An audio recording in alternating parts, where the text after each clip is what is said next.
오늘 우리에게 주신 하나님의 말씀을 우리 함께 교독해서 읽겠습니다. 두 군데를 구약과 신약을 읽겠습니다. 먼저 구약 성경 이사야 52장 7절부터 10절, 이 부분은 백정현 집사님께서 필사하신 부분입니다.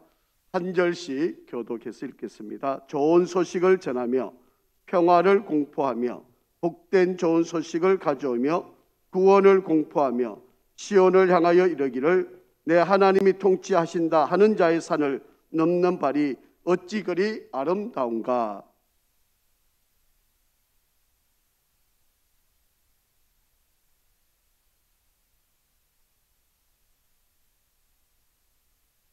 너 예루살렘의 황폐한 곳들아, 기쁜 소리를 내어 함께 노래할지어다. 이는 여호와께서 그의 백성을 위로하셨고 예루살렘을 구속하셨음이라.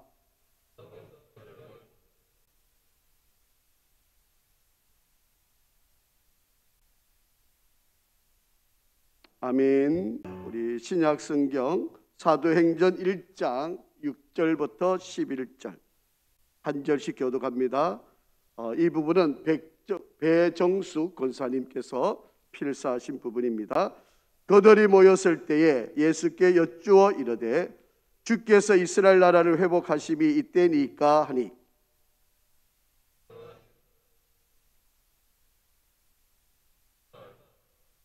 오직 성령이 너희에게 임하시면 너희가 권능을 받고 예루살렘과 온 유대와 사마리아와 땅끝까지 이르러 내 증인이 되리라 하시니라.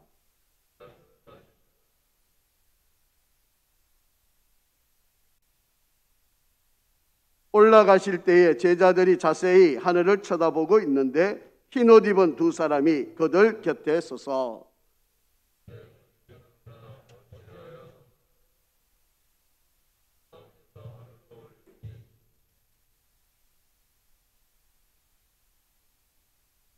아멘.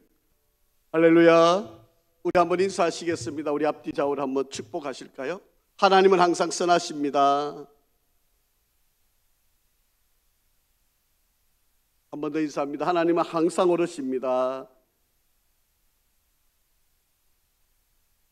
긴 터널을 지나오는 듯한 이 코로나19, 이제 내일부터 위드 코로나 이제 방역 수칙에 따라서 교회가 50% 예배를 드릴 수 있는 환경이 되었습니다. 힘들게 어렵게 또 잘 이겨오신 우리 성도 여러분들, 주의 위로가 함께 하시고, 또 이런 상황 속에서도 또 신앙과 믿음을 끝까지 잘 지키고 이겨가기를 주의 이름으로 축복합니다. 오늘은 제10차 행복 나눔 축제 그리고 종교개혁주일로 지키는데요. 우리 오늘 교회를 처음 방문하시고 이렇게 교회를 찾아오신 사랑하는 여러분들을 주님의 이름으로 환영합니다. 히말라야에 가면 고산족이 있는데요. 이 고산족들이 양을 매매할 때에 그 크기에 따라서 값을 정하는 것이 아니라 양의 성질, 양이 어떤 성질을 갖고 있느냐에 따라서 값이 정해진다고 합니다. 이 히말라야에서 살고 있는 이 고산족들은 양을 매매할 때 이 양의 성질을 어떻게 구별할까요? 양을 파는 사람과 양을 사고자 하는 사람이 그 양을 데리고 가파르한 계곡으로 이 양을 데리고 갑니다. 그 비탈진 그 가파른 계곡에 양을 놓아놓으면 어떤 양은 그 가파른 계곡을 따라서 위로 올라가는 양이 있고, 어떤 양은 그 가파른 계곡으로 밑으로 내려가는 양이 있다는 거죠. 그런데 비록 마르고 약해 보이지만 가파른 계곡 위를 올라가는 바로 그 양은 아주 비싼 값에 팔리게 됩니다. 그리고 가파른 계곡 아래로 내려가는 양은 아주 싼 값에 그 양이 팔리게 된다고. 여러분, 양이 가파른 계곡 위로 올라간다는 것은 얼마나 힘든 일일까요? 그런데 그 어려움과 위험을 무릅쓰고 그 위로 올라가면 거기에는 먹을 목초지가 있고 그를 풍요롭게 만들 귀한 양식이 있기 때문에 위로 올라가는 양은 바로 좋은 양이 될 수 있는 성질을 가진 것입니다. 여러분, 가파른 계곡 아래로 내려간다는 말은 쉽고 편하고 쉽게 내려갈 수 있는 길이지만 그곳에는 먹을 것이 없다라고. 그래서 위로 올라가는 양은 비싼 값에 팔리고 아래로 내려가는 양은 싼 값에 팔릴 수밖에 없다라고 하는 것입니다. 신앙의 원리도 마찬가지. 예수님께서 우리의 믿음의 길을 설명하실 때 너희들은 좁은 문으로 들어가라. 거기는 협착하고 좁아서 많은 사람이 그 길로 가지 않지만 결국에 그 길로 가는 사람은 구원의 길에 이르는 사람이 되고, 넓은 길로 가는 사람은 많은 사람이 그 길로 가지만 편하고 안전하다고 생각하지만 그 길은 결국 구원의 길이 없고 죽음의 길이 남겨져 있다라고 그렇게 말씀하고 있습니다. 오늘은 놀라운 하나님의 사랑이라고 하는 제목으로 말씀을 함께 나누려 합니다. 우리 하나님은요, 여러분 한 사람 한 사람을 향하여 놀라운 계획을 갖고 계신다라고 하는 사실입니다. 우리 예수님을 통해서 여러분을 구원할 그 놀라운 계획을 갖고 계신다라고 하는 이야기. 오늘 이사야 선지자가 본문에서 우리에게 말씀하고 있는 것은 복된 소식, 좋은 소식, 그리고 평화의 소식이라고 우리에게 말씀하고 있는 이 부분은 바로 앞으로 너희를 구원할 예수 그리스도가 너희에게 올 터이고 그 예수를 믿기만 하면 구원을 받게 될 터인데, 그 예수를 믿는 이 복음, 바로 이것이 복된 복음, 평화의 복음, 그리고 우리를 가장 기쁘게 만드는 복음이다 라고 그렇게 말씀하고 있습니다. 마틴 루터라고 하는 사람이 성경에서 가장 귀하고 복된 한 절의 성경을 뽑아라고 하면 요한복음 3장 16절이라고 그렇게 이야기를 했습니다. 우리 한번 같이 읽어보실까요? 요한복음 3장 16절 시작. 하나님이 세상을 이처럼 사랑하사 독생자를 주셨으니 이는 그를 믿는 자마다 멸망하지 않고 영생을 얻게 하려 하심이라. 아멘. 그래서 마틴 루터는 이 요한복음 16장을 최고의 복음, 모든 최고가 바로 이 요한복음 3장 16절에 다 들어가 있다라고 그렇게 그는 설명을 하고 있습니다. 여기서 하나님이 천상천하의 가장 귀한, 가장 존귀한 최고의 그분의 이름이 하나님이라고 단어 아닙니까? 최고의 능력이 바로 그 하나님. 하나님이 세상을, 이 세상은요 세계의 모든 숫자의 크기입니다. 지금 이 세상에 79억이라고 하는 인구가 살고 있고 그 앞에 많은 사람들이, 그리고 이후로 많은 사람들이 바로 이 세상에서 살아갈 터인데, 바로 모든 사람들, 바로 그들이 세상을 이란 단어 속에 들어가 있다라고 그렇게 말씀하고 있습니다. 하나님이 세상을 이처럼 사랑하사라고 그렇게 말씀합니다. 최고의 수준의 사랑을 우리에게 설명하고자 하는 내용입니다. 그 무엇과도 비교할 수 없는, 그 무엇과도 바꿀 수 없는 바로 최고의 수준의 사랑을 우리에게 실천하고 있는 모습입니다. 그리고 독생자를, 이 독생자는 우리에게 주신 최고의 선물입니다. 주셨으니 바로 이것은 최고의 행동이라고 표현합니다.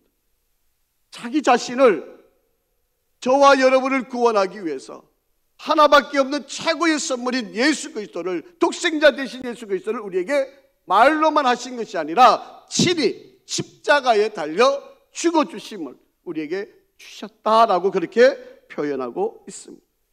그리고 누구든지 최고의 초청입니다. 누구를 구별하고 누구는 되고 누구는 안 되는 그런 초청이 아니라 모든 세상 사람, 모든 이들을 다 초청하고 초대하는 제한이 없는, 많이 배우거나 못 배우거나, 많이 가지거나 많이 갖지 못하거나, 건강하거나 건강하지 못하거나 구별함이 없이 누구든지 초청을 받을 수 있는 은혜를 우리에게 베풀어 주셨다라고 하는. 그리고 멸망하지 않고, 바로 이것은 최고의 해방입니다. 여러분, 우리가 1000번 만번 생각해도 우리가 죽음으로부터 해방받을 수 있는 길은 없습니다. 그런데 우리는 멸망당하지 않는 바로 그러한 약속의 말씀을 우리에게 주셨다. 그리고 우리에게 영생하는 선물을 우리에게 주신, 최고의 소유를 우리에게 허락하여 주셨다라고 하는 것입니다.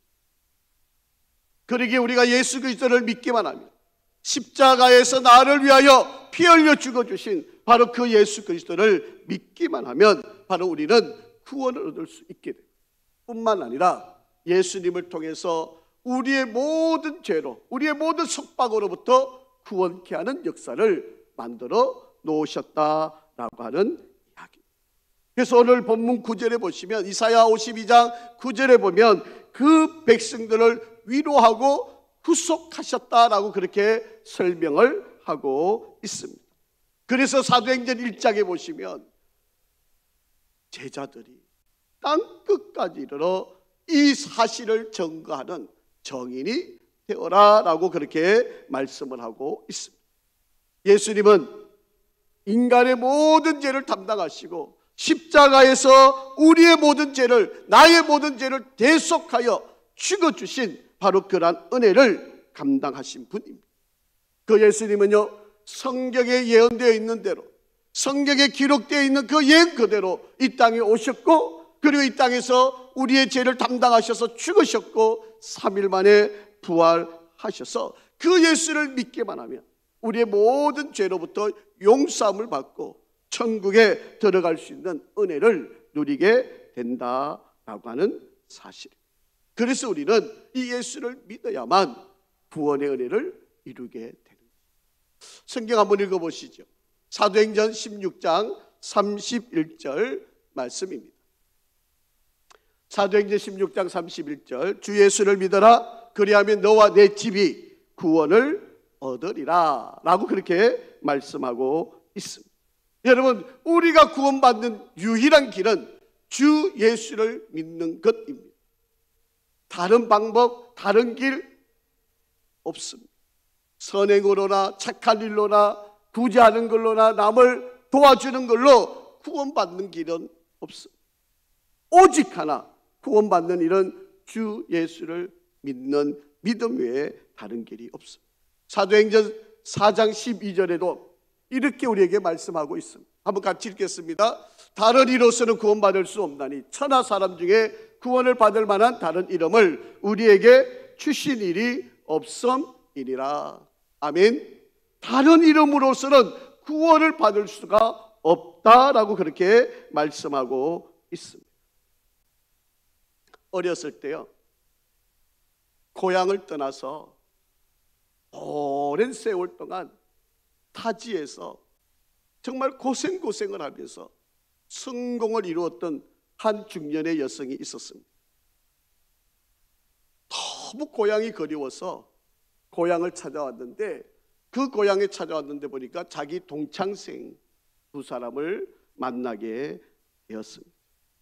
그래서 커피숍에서 그 동창생과 이런저런 이야기를 하다가 큰 호텔에, 거기에 30층에 VIP 룸을 빌려놓고 거기에다가 이 친구들에게 줄 선물을 가득 채워 놓았습니다.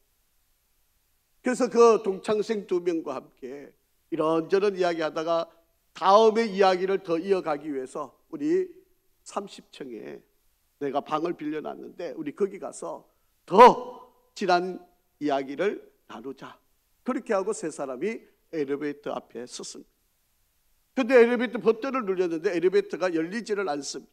그래서 종업원이 뛰어왔습니다. 지금 엘리베이터가 고장이 나서 엘리베이터를 탈 수가 없는데 걸어서 올라가셔야 됩니다 라고 그렇게 이야기를 한 거예요. 그런데 어쩔 수 없으니까 계단을 통해서 30층까지 올라가기로 마음을 먹어요. 그러면서 이렇게 친구들 간에 이야기합니다. 너 우리가 10층 올라갈 때마다 자신의 이야기를 하면서 우리 올라가자. 그래서 그 동창생 중에 한 명이 1층부터 10층까지 올라가면서 그가 이야기를 시작을 합니다. 내가 우리 동창생 남자와 결혼을 했는데 이 동창생 남자가 백수건달이야. 그러면서 살아온 고생한 이야기들을 10층까지 올라오면서 다 그러자 그 자리에서 애쓰고 수고하고 그 힘들게 살아온 그 이야기를 듣는 순간에 이 세 명의 친구가 그 자리에서 펑펑 울게 되었다라고 하는 이야기죠. 자, 11층부터 20층까지 또 두 번째 동창생이 올라가면서 이야기합니다. 시어머니로부터 서름 받은 거, 시동생으로부터 고생당한 이 온갖 집안의 이야기들을 이렇게 하면서 올라갔는데 20층에 다다랐을 때 그 이야기를 다 듣고 얼마나 펑펑 울었는지 모릅니다. 이제 21층부터 30층까지 이 검이 환영한 바로 이 친구가 그동안 직장을 다니면서 또 뭐 공장을 다니면서 얼마나 수고해서 내가 돈을 벌어서 이렇게 성공한 그 이야기를 하면서 30층까지 올라가서 펑펑펑펑 우는 거죠. 그래서 30층에 그 VIP룸에 문을 열려는데 깜짝 놀란 거예요. 이 친구가 키를 안 가져온 거예요. 키를 가져왔어야 이 30층에 선물이 가득 차 있는 이 방에 들어갈 수 있는 거 아니겠습니까? 다시 내려가야 할 수밖에 없는 바로 그런 상황입니다. 여러분, 우리가 믿음의 길, 신앙의 길, 또 우리의 인생 길을 열심히 달려왔는데 우리의 인생의 마스터키가 되는 예수를 믿지 않는다면, 예수를 내가 소유하지 않았다면 30층까지 걸어서 올라와서 키를 가져오지 않은 것과 다를 바 없는 인생을 사는 것과 같다라고 하는 것입니다. 여러분, 예수를 믿으시기를 바랍니다. 여러분의 인생의 마스터키는 바로 예수 그리스도입니다. 내가 예수를 내 마음에 소유하고 그 예수를 내가 믿어 구원에 이르는 은혜를 성경은 우리들에게 가르쳐줘.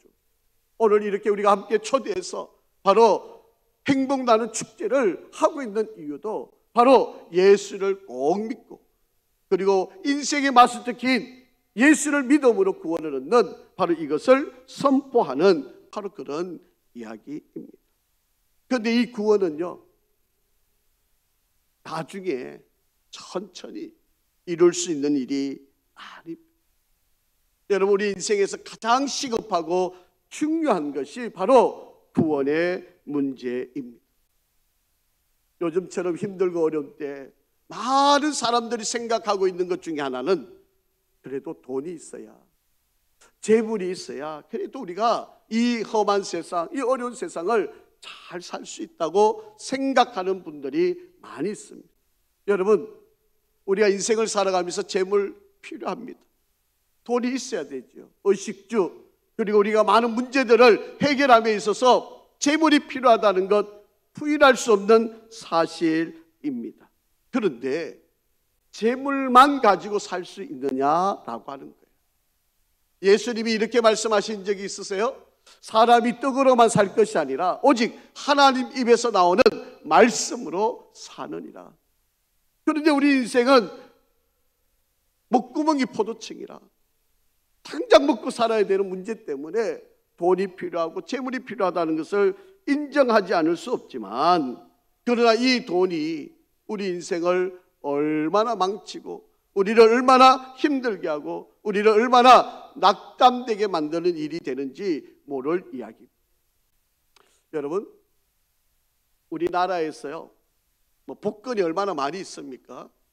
그런데 개인으로서 복권의 최고 많이 받은 사람이 누군지 아십니까? 액수가 얼마나 될까요?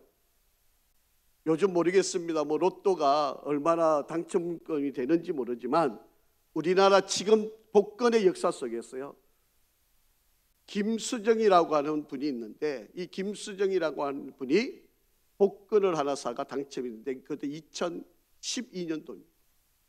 다가마치 얼마인가 하면 132억. 복권 사상 중에 최고 많은 액수입니다. 여러분, 남편과 두 아이와 그리고 이 김수정이라고 하는 이분이 사는데 복권이 132억에 당첨이 됩니다. 여러분, 행복하게 살았을까요? 저는 이제 목사로서 뭐 복권을 산 적이 없지만 가끔 한번 복권을 좀 사고 싶은 욕망이 있을 때가 있어요. 내가 복권이 당첨되면 우리 교육관 지을 때 헌금을 왕창 해가지고 우리 성도들 고생 안 하고 교육관 이렇게 한번 지으면 어떨까? 어쩌다가 한 번씩 그런 생각이 들 때가 있어요.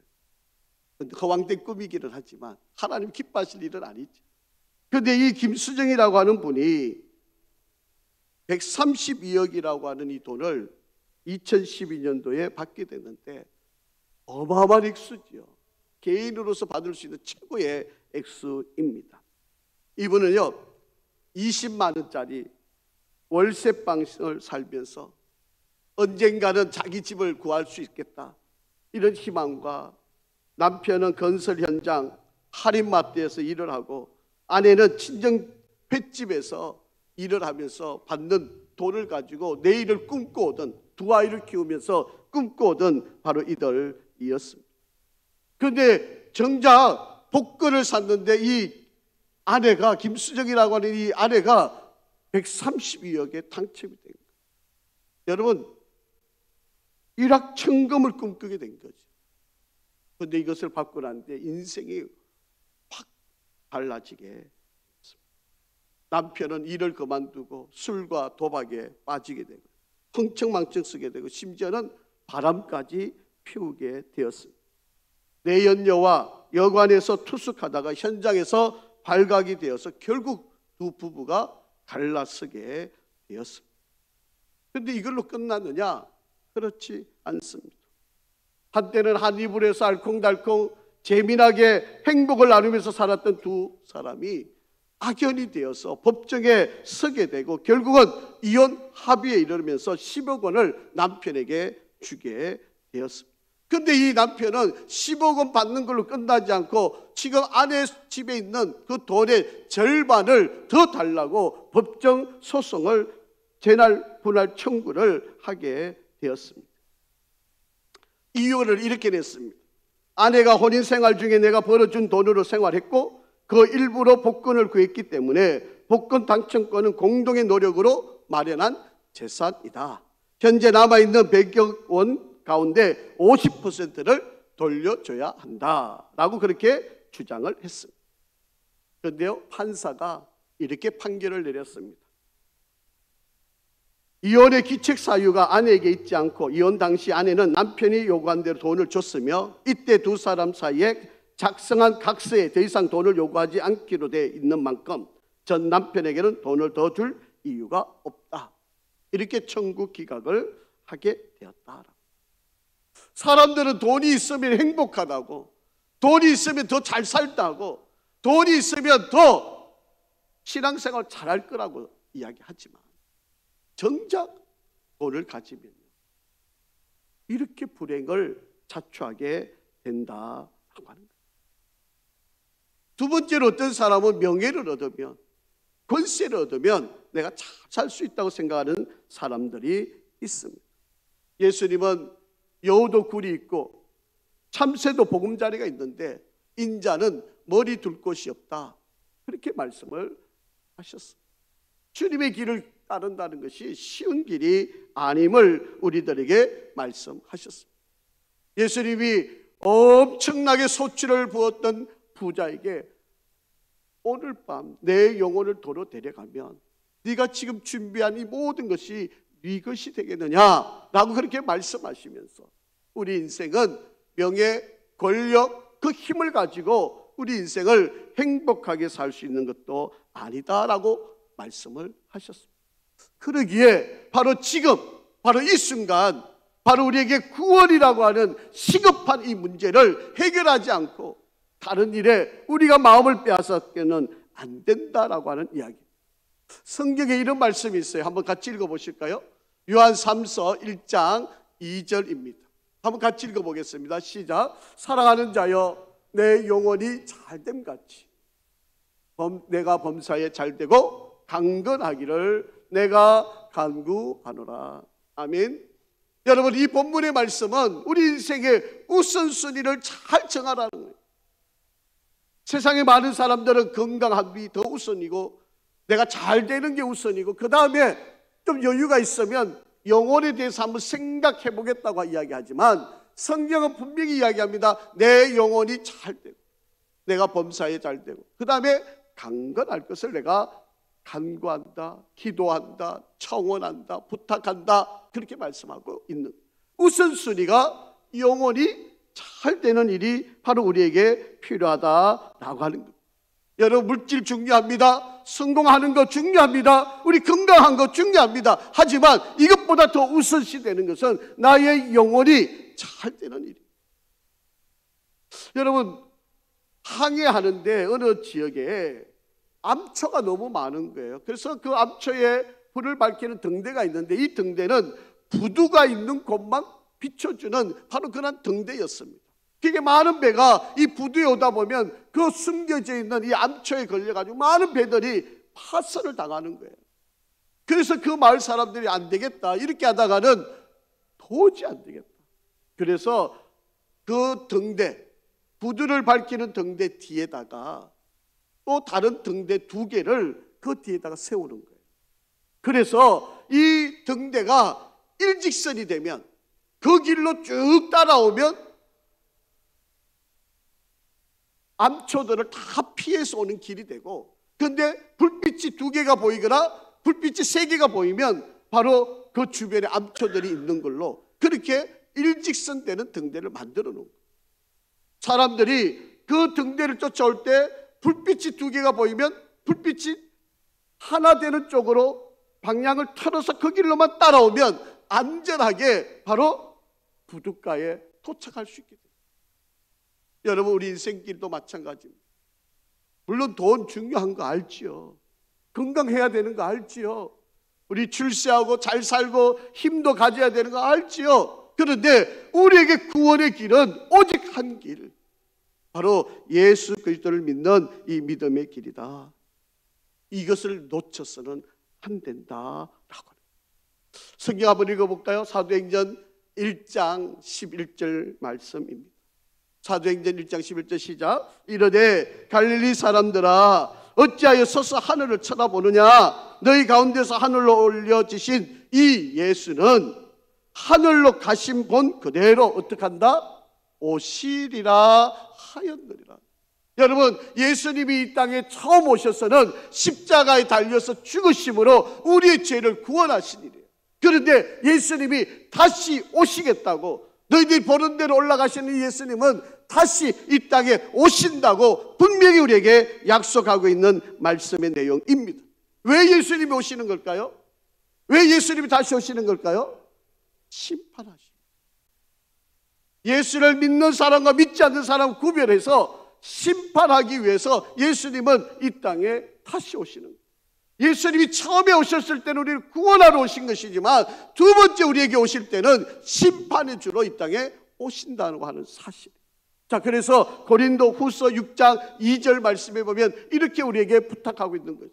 한번 같이 읽어보겠습니다. 시작. 이르시되 내가 은혜 베풀 때에 너희에게 듣고 구원의 날에 너를 도왔다 하셨으니 보라 지금은 은혜 받을 만한 때요 보라 지금은 구원의 날이로다.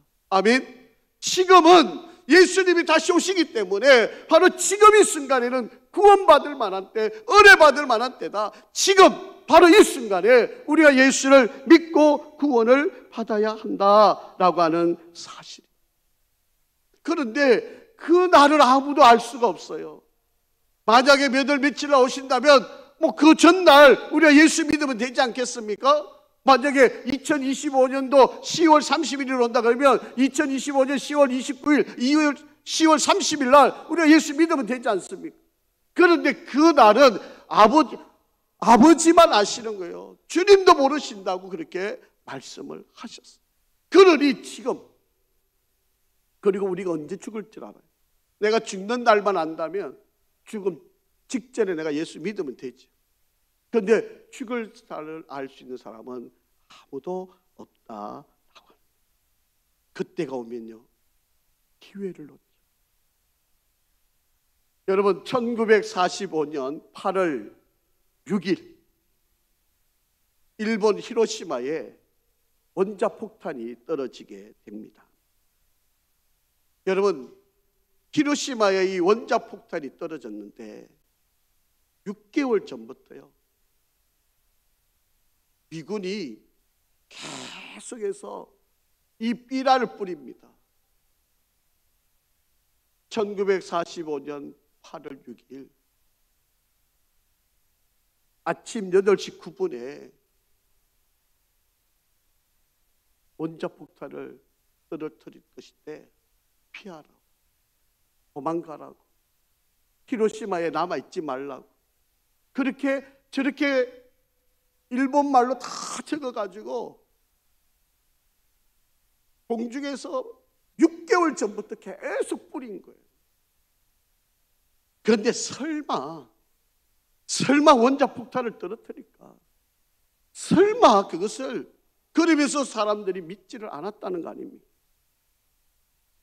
그래서 여러분, 이 히로시마 그리고 나가사키에 원자폭탄이 떨어졌고 그 숫자를 한번 보세요. 여러분, 히로시마와 나가사키에 원자폭탄이 떨어졌는데 자그마치 사람의 죽음의 숫자의 수를 한번 보십시오.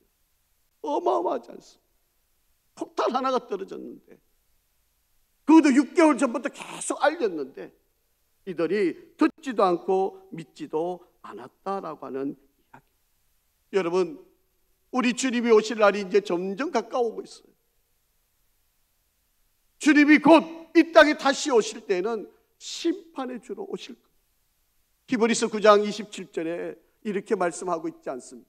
한 번 죽는 것은 사람에게 정해진 것이요, 그 후에는 뭐가 있다? 심판이 있으리니. 여러분, 사랑하는 성도 여러분, 우리 인생의 가장 중요한 것은 구원받는 일. 하나님은 우리를 구원하시기 위해서 하나밖에 없는 독생자 예수 그리스도를 십자가에 못 박아 죽게 하시고, 그래서 우리의 모든 죄를 사하시고 우리를 구원하시려고 우리에게 오셨. 이 기회를 놓치지 않고, 이것이 바로 우리에게 가장 큰 은혜요 기쁨입니다. 이 자리에 오신 사랑하는 성도 여러분, 그리고 처음 교회에 오신 여러분, 이 기회를 놓치지 않으시기를 간절히 바랍니다. 우리 마지막 영상 하나 보겠습니다. 우리 복음을 제시하는 영상인데요, 우리 함께 보겠습니다.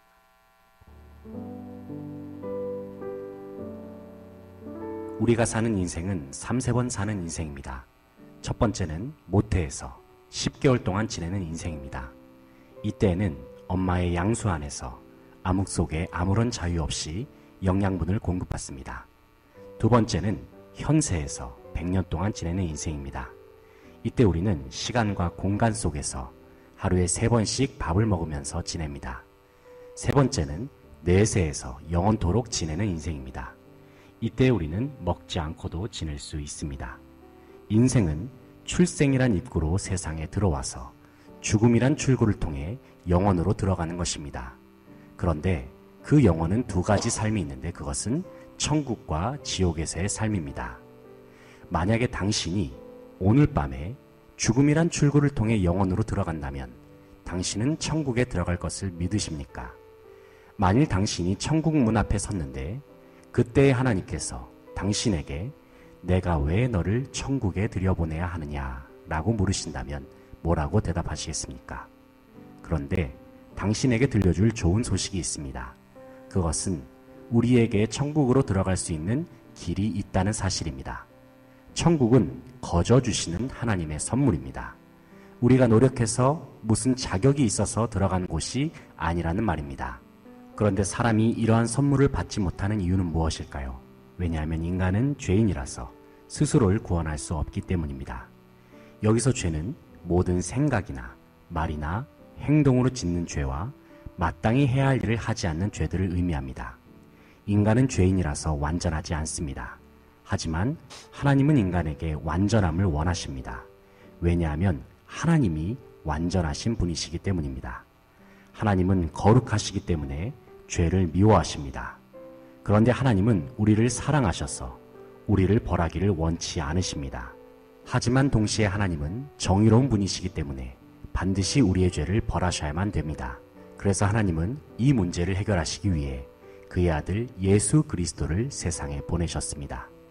예수님은 무한하신 참 하나님이신 동시에 참 인간이십니다. 예수님은 이 땅에서 완전한 삶을 사시고 우리의 죄값을 대신 치르셨습니다. 바로 우리에게 천국을 선물로 주시기 위해서 십자가에 죽으시고 부활하신 것입니다. 그리고 승천하신 주님은 바로 지금 우리에게 영생의 선물을 거저 주시고자 하십니다. 그렇다면 우리가 이 영생의 선물을 어떻게 받을 수 있을까요? 바로 믿음으로 받는 것입니다. 믿음은 오직 예수 그리스도만을 온 마음으로 믿고 의지하는 것입니다. 그리고 죄에서 돌이켜서 예수님을 따라 살겠다고 결심하는 것을 의미합니다. 만약에 당신이 이렇게 하기를 원한다면 지금 저와 함께 기도 드릴 수 있습니다. 제가 먼저 기도한 다음 저를 따라서 한마디씩 기도하시면 됩니다. 한마디씩 따라하시면 주 됩니다. 예수님, 저는 죄인입니다. 주 예수님, 저는 죄인입니다. 저의 죄를 회개하오니 용서해 주세요. 저의 죄를 회개하오니 용서해 주세요. 예수님이 저의 죄 때문에 십자가에서 죽으시고 예수님이 저의 죄 때문에 십자가에서 죽으시고 또한 부활하신 것을 믿습니다. 또한 부활하신 것을 믿습니다. 예수님 이 시간 제 마음에 들어오셔서 예수님 이 시간 제 마음에 들어오셔서 저의 구주와 주님이 되어주세요. 저의 구주와 주님이 되어주세요. 이제부터 제가 하나님 앞에 설 때까지 이제부터 제가 하나님 앞에 설 때까지 저의 삶을 인도해 주세요. 저의 삶을 인도해 주세요. 예수님의 이름으로 기도드립니다. 아멘. 예수님의 이름으로 기도드립니다. 아멘. 기도하겠습니다. 아버지 하나님, 우리에게 귀한 구원의 길을 열어주시고 예수 그리스도를 통해 그 믿는 믿음으로 하나님의 자녀가 되고 하나님의 백성이 되고 우리의 죄의 용서함과 영생의 축복을 누리게 하여 주심을 감사합니다. 하나님, 꼭 이번 기회에 예수를 믿고 구원을 얻는 축복의 역사가 함께할 수 있도록 인도하여 주시옵소서. 한 사람도 예외 없이 모두가 예수를 잘 믿고 구원받아 천국에서 영생하는 복을 누리게 하여 주시옵소서. 예수 그리스도의 이름으로 기도합니다. 아멘.